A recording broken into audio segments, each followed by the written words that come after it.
Well, hello and welcome. I'm going to do just a real quick review. Should I buy it on this game, which is Democracy 4? And then I want to also spend just a few moments doing a quick overview of how to play.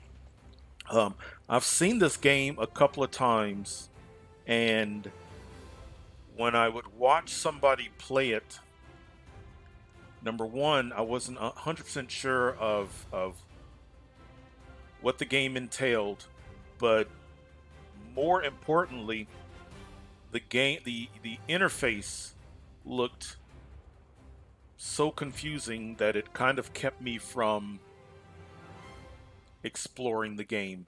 So what I want to do is I want to kind of just talk about the game, should you buy it, and then really just take a few moments to go over how the game works. And if there's just one person who's unsure that I can help, then this quick tutorial is worth it. But first of all, what is Democracy 4? Democracy 4 is basically a game in which you're the player and you get to be the president or the prime minister, depending upon the country. And your objective of the game is to solve the country's problems while keeping the support of enough of the electorate, enough of the people, so that you get reelected each term. So in this game, you've got control over policies, laws, and you also have to deal with and react to domestic and global events. So that's really the game in a nutshell. If my description of the game that I just gave sounds like fun to you, then the answer to should you buy it is yes. I'm absolutely enjoying the game greatly. So I'm not going to wait until the very end to say whether or not I like it or recommend it. Yes. If that this type of a game sounds interesting to you, then definitely by all means I think you should get it. So let's do this. Let's take just a few moments. Um, when you start a game, you start with a choice of a country. After you select your country, you have the opportunity to decide the name of your political party, the name of the opposition party, and then some other options such as the difficulty level, political apathy, the innate socialism, innate liberalism, debt, and the economic cycle. That's really what you're starting out with. And that's very straightforward.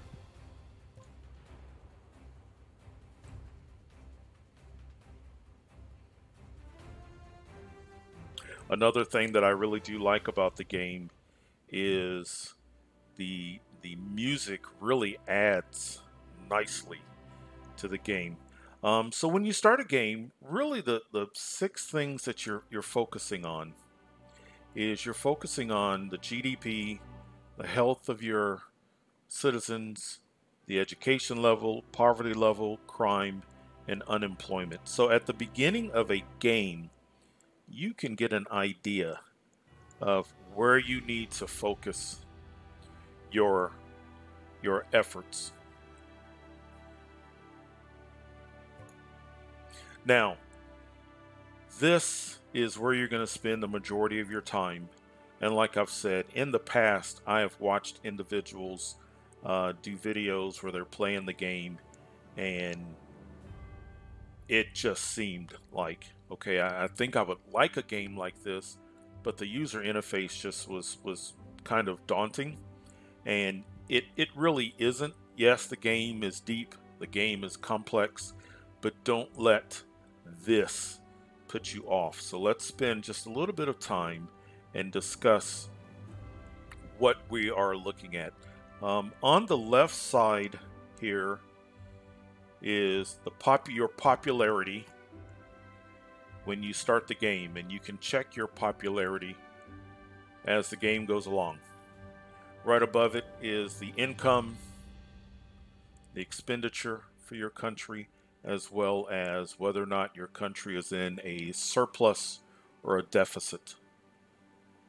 Right next to it, each turn represents 3 months. So every time you click for a turn, you are going 3 months in the future towards re-election. And then you've got a couple of icons here. I'm not going to spend a ton of time on these, but you've got a security briefing. You have icon controls, so you can control how the icons look. I'm staying with weighted for right now. You've got opinion polls. You've got your financial data. You've got policies, a search, which is going to be very helpful, achievements, your cabinet, options, parties, as well as your quarterly report, and then your turn. Over here,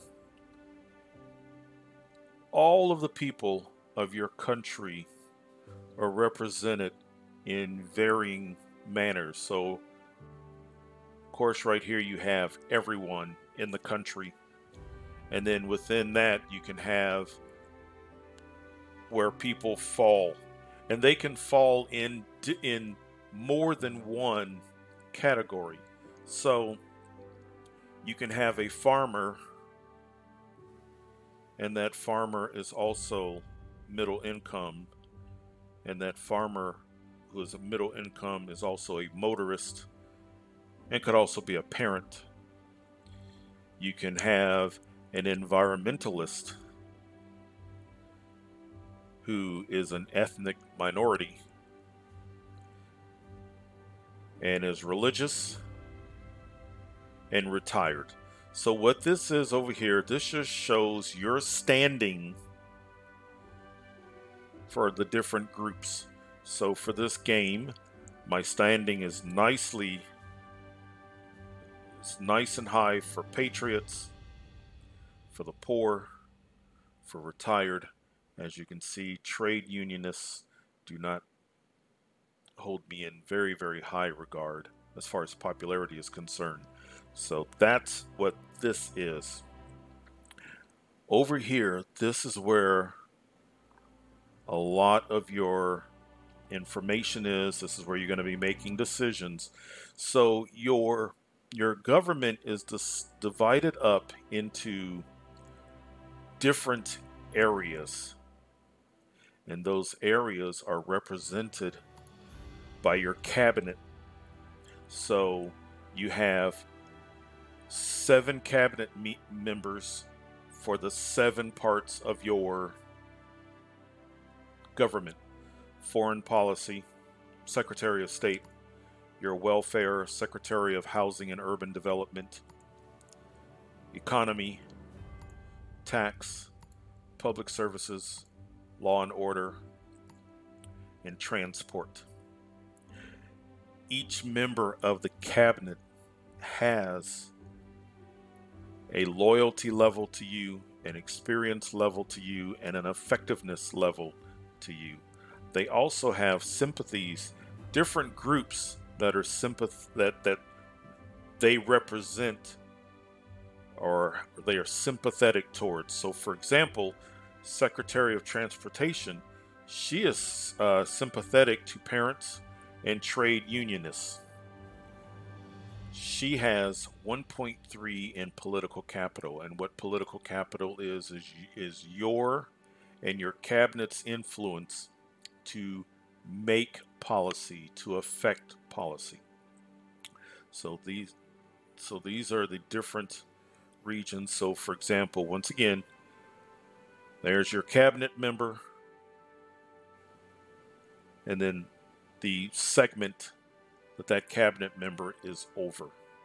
So when you look at this, yes, you're looking at a lot of circles, but and it can get more complex, but on the surface of it, your circles can be divided into three.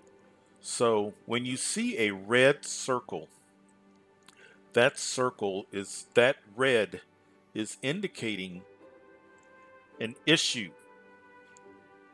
that the country is facing. For example, prison overcrowding.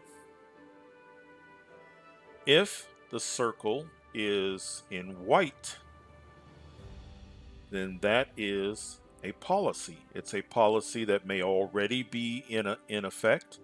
It may be a policy that is being funded highly, being funded lightly, but these are policies. What you see in blue is data to help you make decisions. So now you've noticed that when I touch things, you get the lines. So let's kind of explain and go over what that is. So for example, antisocial behavior.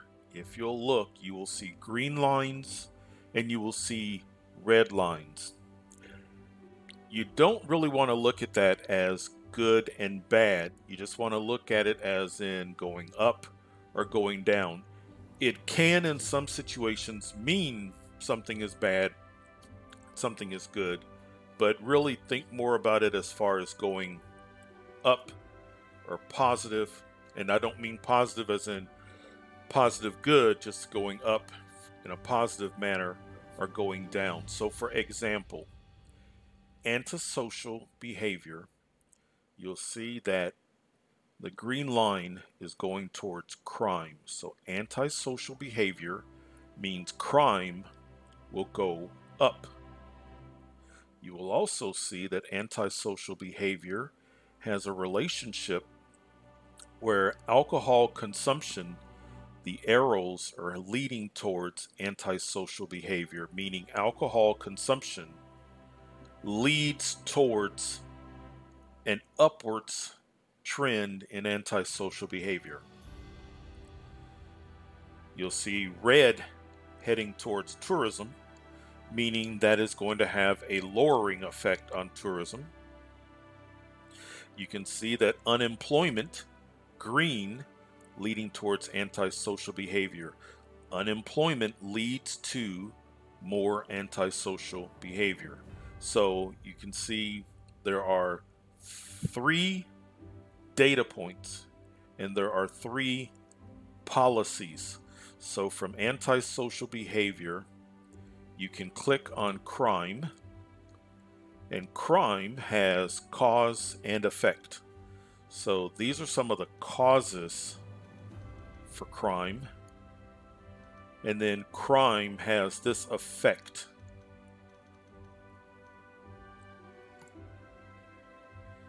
If you go back to antisocial behavior and look at a policy, so you've got police force, and there's information about the police force.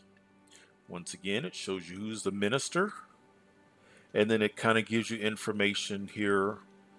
Another way to look at the data, very similar to what you would be getting here, but just another way of looking at the data. And as you can see, what money, what funds are being allocated towards police force. Over here shows the political capital and what political capital you're going to need in order to enact this particular. So for example, when I start to move it, it starts at 6 political capital. And then as I up, so if I wanted to make a low addition, that's 1 political capital, and it goes all the way up to 4. As I move the slider, you can also see the effect that it's having when you look at the bars right above. So once again, for example, if you look at crime and violent crime, where we are now, and then as I make the change, you can see that crime and violent crime start to go down. Right below that, if you look at conservatives and state employees, as I start to make the change, you can see how it's going from a downward trend to an upward. Conservatives and state employees start to get happier, or it has more of a positive effect.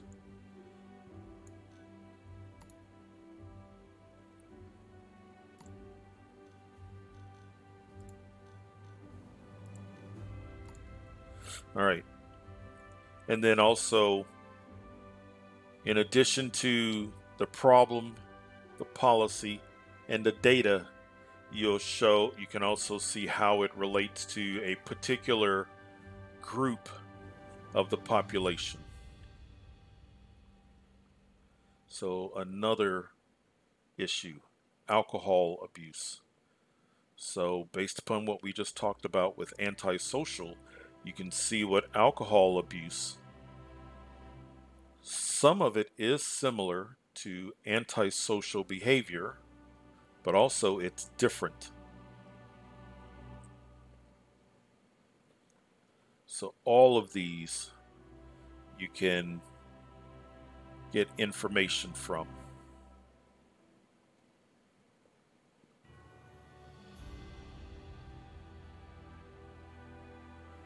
So if I wanted to address antisocial behavior, what I could do is, because once again, if you'll look, you'll see community policing. So I could go to community policing. I can see that not a lot of money, not a lot of funds is being allocated. It's always a good idea to read up on what's going on. Another thing that's important is to look at the implementation delay. 5 turns. So in essence, a year and a quarter. So you're looking at 5 turns. And remember, each turn is 3 months. So you'd be looking at 15 months to see this policy take to be implemented. So if you wanted to make a change, you'd make your change and then hit apply.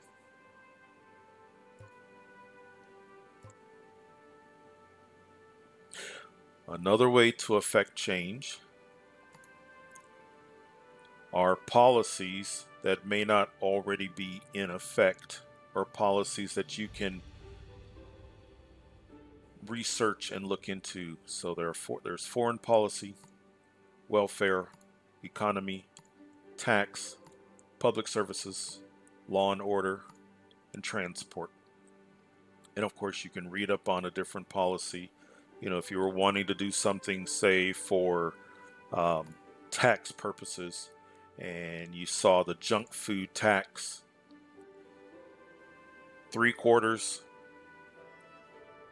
and you can look to see the effect on the different groups and who it's going to affect on a positive or a negative standpoint. And then if you wanted to implement it, just like the screen that we were just at, for the other, there's junk food policy, once again, how long it takes to affect it, what is currently being allocated, what you can allocate, and the fact that this is a free, it does not take political capital. And then once you got to the point where your political capital had gotten low for that particular turn, then you would click next turn. After you click your next turn, that's 3 months, you're going to get a quarterly report. And as you're working your way, you hopefully should start to see improvements in whatever area or areas you are working on. And then you will also, more than likely, you will get a urgent policy question.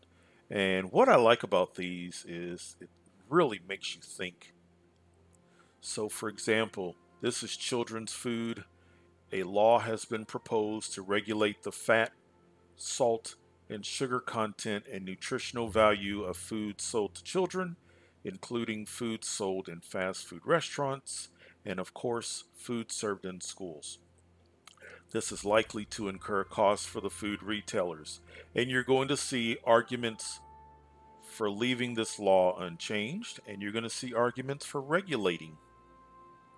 And then you have to make the decision on whether or not.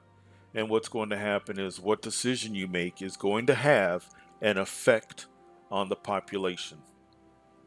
Keep in mind, you'll never make everybody happy. That's not possible, making everybody happy. But also you'll get other bits of information about other situations. It will tell you where you stand with your political party, talk about your budget, anything else. It'll give you an update on your cabinet, how loyal are they, an economic forecast, and then the polls. So as you can see, from when we got into office to now, we dropped in the polls. I cannot do another turn until I resolve that dilemma about children's food.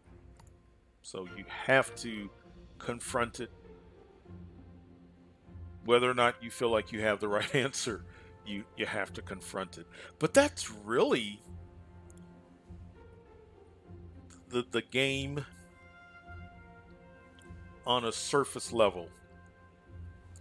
Enough information so that you understand what it is, should you play it, and the basics of how to get started and how to play. But that's really what I was wanting to do is, like I said, I really wanted to do this if there is somebody who, like me, saw this interface and thought, wow, I don't know if I can really understand this game. Once you understand that component of it, it becomes easier to understand. I'm not saying it's not complex, and I'm not saying it's not, but at least you understand how to deal with the user interface. You still have to make decisions, tough decisions, and you still have to try to make sure that you've got the good popularity so that when the time comes for re-election, you get elected. That's really what this is about. So there is a tutorial when you start the game. You can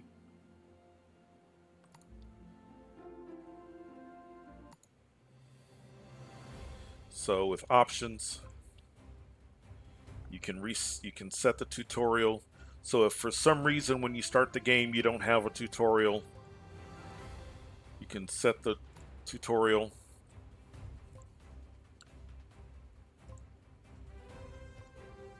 And when you start the game, then what should happen is you'll get your chief of staff. So if for some reason you start a game and you don't see your chief of staff, go and reset your tutorial. Read through. Some of it is pretty easy to understand, but there's some things that until you play it, it's still going to seem complicated. But you do have that to fall back on. But that's really it. Like I said, I'm loving the game to the point that I've played it. I have not played it a ton, but I really wanted to do this should I buy it / review / quick tutorial. As I said, to just kind of help that person that maybe is on the fence, doesn't know exactly about this game, especially if that person, if you are worried about understanding the user interface. So that's really it. I really hope you enjoy it. I do recommend getting the game if, as I said, the description of the game sounds interesting to you. Then definitely this is a game that I think that's at least worth um, trying out.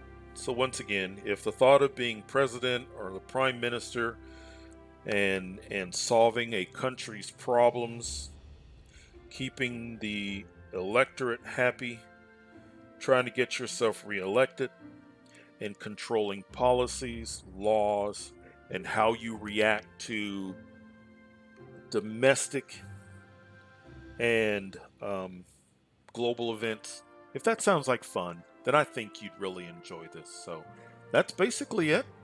I am going to be doing a Let's Play, so keep an eye out for that. Um, I will try to provide commentary, and that will help to serve as a tutorial as well. But that's going to go on for several episodes, and I really wanted to get something out that was kind of concise and summed up what the game is, how I feel about it, whether or not you should buy it, and just a real quick overview of how to play. So I appreciate you spending time, and we'll see you in the Let's Play. Take care.